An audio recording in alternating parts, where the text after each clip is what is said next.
Hello everyone, मी अनुश्री. स्वागत आहे तुमचा माझ्या यूट्यूब चॅनलमध्ये. तर आज मी फर्स्ट टाईम व्लॉग बनवत आहे. तुम्ही सर्व लोक मला सपोर्ट करा प्लीज. मी सकाळी उठले तर मला लक्षात आलं की आज आम्हाला तांदळाचे पापड बनवायचे होते, त्यामुळे मी बाकीचे कामं फटाफट आवरून घेतले. तोपर्यंत माझी आई पाणी गरम करायला मांडली होती पापड बनवण्यासाठी. मग मी लगेच पापड बनवायला घेतले. आज मी स्टुडिओला वगैरे जाणार नव्हती कारण पापड बनवायचे होते, त्यामुळे आम्ही चुलीवर पापड बनवत होते. कारण गॅसवर बनवतो म्हटलं तर सिलेंडर मिळत नाही आहे. खूप मोठा प्रॉब्लेम चालू आहे सिलेंडरचा, त्यामुळे आम्हाला चुलीवर पापड बनवावं लागत आहे. आणि मी बनवले पण, त्यामुळेच मी सकाळी पापड बनवायला घेतले होते. त्यानंतर मी जेवण वगैरे केली. तोपर्यंत माझी आई पापड बनवत होती आणि मोनी आईला हेल्प करत होती.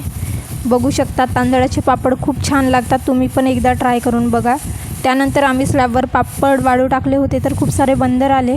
तर मी वरती गेले तर इकडे बसले होते. त्यांच्या स्लॅबवर पाणी आहे तर ते पिण्यासाठी येतात, कारण बाहेर त्यांना पाणी वगैरे मिळत नाही आणि खूप ऊन पण आहे, त्यामुळे ते गावात येतात.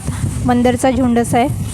मग मी आराम वगैरे केला आणि उठले तर आमचे सर्व पापड वाळले होते आणि आई सर्व पापड खाली आणून ठेवली होती. बघू शकता मी एक पापड घेतला आणि भाजले, कारण टेस्ट करायचं होतं मला कसं लागतं. तर खूप छान लागतात तांदळाचे पापड, टेस्टी एकदम. त्यानंतर मी सायंकाळला स्लॅबवर गेली तर खूप छान व्ह्यू झाला होता, पण खूप आभाळ पण झालं होतं आणि वादळ सुटत होता. तर मग मी खाली गेले लगेच आणि मग मी विंडोमधून शूट केला. तर बघू शकता तुम्ही खूप झाडं वगैरे हलत होती. कसा वाटला व्लॉग कमेंट करून नक्की सांगा आणि माझ्या चॅनलला सबस्क्राईब करा, लाईक करा, शेअर करा. Thank you, bye bye.